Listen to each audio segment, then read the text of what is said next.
السلام عليكم ورحمة الله وبركاته. أصحابتي كحرن جنال كمركز السود وده أدي أدو مهتنتهين ما أنت واحد وأنا سديد بش جون اللي حاد سنة كلابا كون يشان يلا باتنك وقال كانوا حربا إن ندخل وداجوه أفر ويلو دنيراه الصومالية أو قبل كمينيسوتا للسوحري كدي مركي حبين هوري حفلة قلين جبين مدام حلقة قلين جبين تسكولة اللي بيجرو أو بانسفيل كده عيسى قبل كمينيسوتا in ay halkaasi xabado markii xafladu ay dhimaatay oo dadkii ay soo baxayeen ay xabado ay ku fureen xitaa FBI-da ayaa arrintan ku lug leh oo dhalinyaradan qaarkood soo qabatay maxay yihiin dambiyada ay ku eedeysan yihiin ayaan rabaa inaan idin la wadaago gobolka California gaar ahaan Los Angeles agagaarkeeda labadii maalmood ee la soo dhaafay ciidamada ICE oo doonayo howlgallo dadka sharci darrada ah ay ku qabqabanayeen inay halkaasi ka sameeyaan ayaa dadka shacabka ah ay ku kaceen rabshado ayaa halkaasi ka taagnaa taasi oo sababtay in madaxweyne Trump 2000 oo ciidamada ilaalada qaranka uu u diro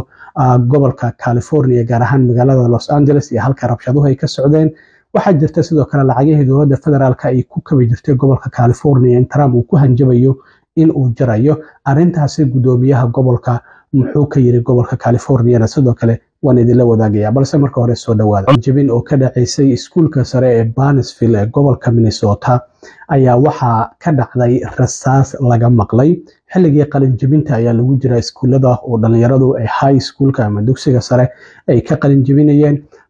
markii xafladu ay dhamaatay 30 daqiiqo kadib ayaa rasaas laga maqlay banaanka iskuulka xilli waliba dad fara badan ay halkaasi ka soo baxayeen boolisku horay ayay goobta u sii joogeen maadaama meelo fara badan oo Minnesota rabshado noocaas ah ka dhaceen si ay taxadir ay u muujiyaan laakiin rasaas ayaa la maqlay inkastoo qofna uusan ku dhaawacmin laakiin booliska iyo FBI-du isla markii baaritaano ay bilaabeen waxaana la soo qabtay 4 dhalinyaro ah oo la sheegay inay dhammaantoodba iskuulkaasi dhigan oo 18 jir ah booliskuna waxay sheegeen in rasaas kala duwan goobta laga maqlay laakiin nasiib wanaag qof ku dhaawacmay ama ku dhintay ma uusan jirin sida booliska ay sheegeen waxaana sidoo kale jirtay dagaal ka dambeeyay oo dhalinyaro qaarkood rabshado ay halkaasi ay ka sameeyeen marka baaritaanadii ayaa waxaa lagu soo qabtay 4 dhalinyaro ah oo Soomaali ah oo dambiye isugu jira kuwa yaryar iyo kuwa waaweynba ku eedeysan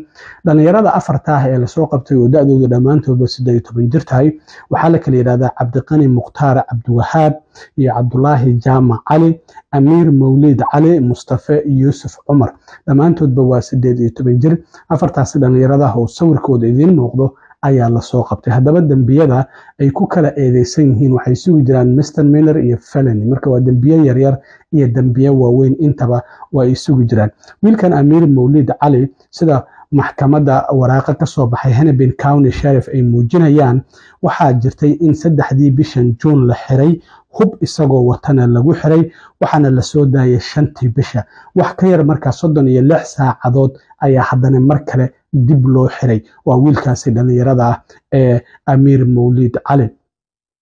marka mar kale ayuu dambi kala geystay iyadoo hadda wax ka yar ba 36 saacadood oo banaanka jooga ama 24 saacadood ayaa haddana dib loo xiray sidoo kale Mustafa Yuusuf Cumar waxyaabaha uu ku eedeysan yahay waxa kamid ah isagu waa dambiye yaryar in transpassing uu sameeyay macnaha transpassing waxa la yiraahdaa meel aan lagugu talagelin inaad iska gasho iyo sidoo kalena in uu diiday inuu goobta ka tago sida darteed ayaa loo xiray waxa jirta sidoo kalena in dhalinyarada qaarkood dambiye waaweyn oo felony ah ay ku eedeysan yihiin waxa uu ku eedeysan yahay in hub halisa uu watay isla markaana drive by shooting uu sameeyay drive by shooting waxa la yiraahdaa qofka isagoo gaariga saaran oo gaariguna uu socdo inuu rasaasta rido waxaana uu ku riday gawaari iyo sidoo kalena dhismo waxaana sidoo kale uu watay hub oo sidoo kalena haystay bistoolad aan wax ogolaashaan haysan meel public place oo aan loogu talagelin inuu ku haystay ayuu ku eedeysan yahay ninkan la yiraahdo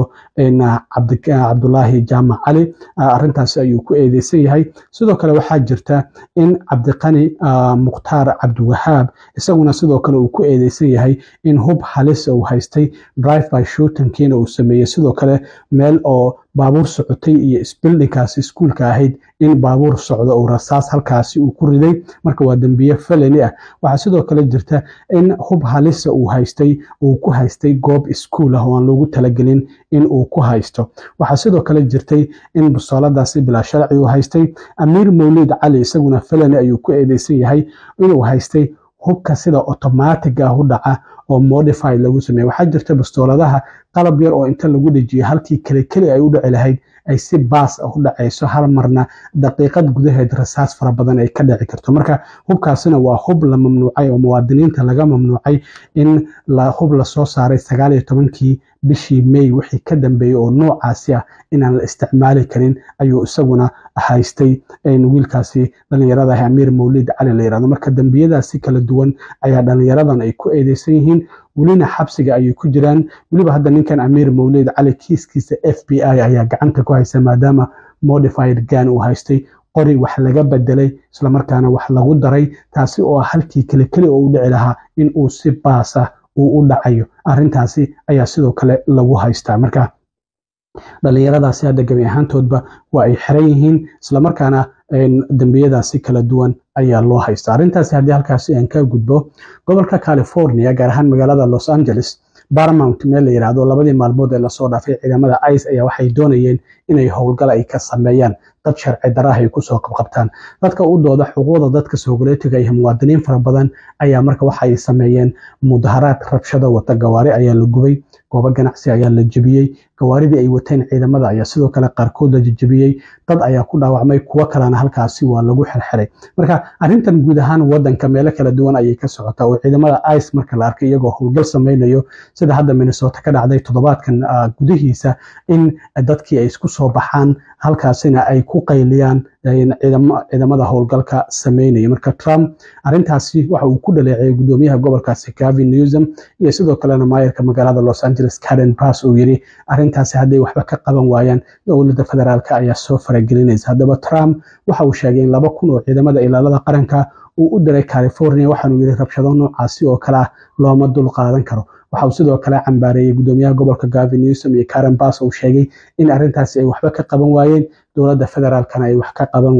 qabanayso. waxa uu sidoo kale sheegay in dadka mudaharaadka sameynaya aan loo ogoleyn inay maskaraad xirtaan. dadku maskaraad ayay xirnaayeen, maxay yihiin sababta ay isku qarinayaan ayuu yiri. marka sidaas darteed ayaa hadda ciidamada waxa uu ku ammaanay in kala dambeyntii iyo ammaankii ay soo celiyeen. waxaana uu sheegay in dowladda federaalku aysan marnaba arrintaasi u dul qaadan doonin. wasiirka gaashaandhigga, wasiirka amniga gudaha dhammaantoodba arrintaasi waa ay ka hadleen. marka waxay leeyihiin waxyaabaha ka socda Los Angeles looma dul qaadan karo, waa in ciidamada loo ogolaadaa in howlgalkooda si nabdoon ay ku sameeyaan. dhinaca kale waxaa jirta sidoo kale in Trump uu ku hanjabayo lacagihii dowladda federaalka ay ku kabi jirtay gobolka California in gabi ahaanba laga joojinayo.